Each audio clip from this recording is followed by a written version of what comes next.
Habari za wakati huu ndugu mtazamaji wetu mpendwa wa Aje Media. Jina langu ni Real Jizo. Familia ya James Kitia Ruta kwa huzuni kubwa inatangaza kifo cha kaka yao Godson Ruta maarufu kama Jisan wa Chicago, Illinois, Marekani.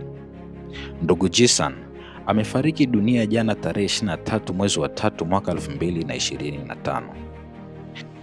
Mipango ya mazishi inaendelea kufanyika Chicago, Illinois kwa ajili ya mazishi jijini Arusha.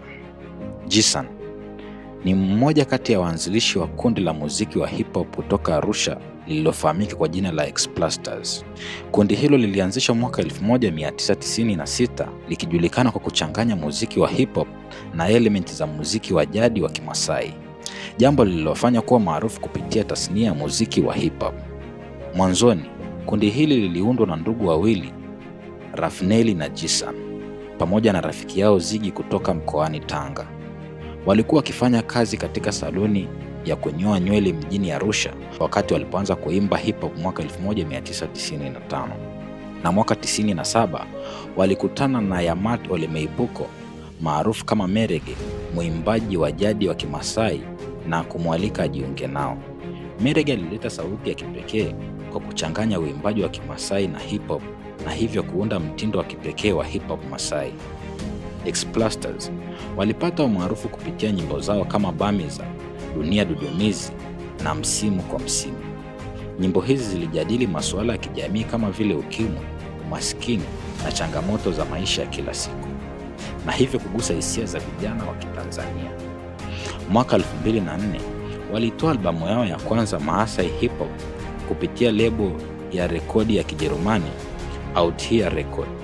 Albamu hii iliwapa fursa kutambulika kimataifa na kufanya ziara za muziki barani Ulaya na Amerika ya Kusini. Kwa bahati mbaya, mwaka 2006 kundi hili lilipata pigo baada ya kifo cha ghafla cha mwanachama wao Fazaneli aliyefariki kutokana na majeraha ya kisu.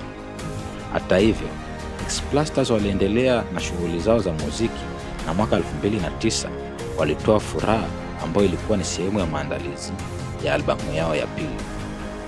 Mwaka huo 2009, Jisan alipata nafasi ya kushiriki katika BET Hip Hop Cypher iliyowashirikisha wasanii maarufu kama vile Nipsey Hussle, KRS-One, Wale na wengineo wengi. Mchango wa X-Plasters katika muziki wa hip hop nchini Tanzania ni mkubwa, hasa kutokana na ubunifu wao kuchanganya muziki wa kisasa na elementi za utamaduni wa jadi wa Kimasai, hivyo kuleta ladha ya kipekee katika tasnia ya muziki. Imeandaliwa na Real Jizo.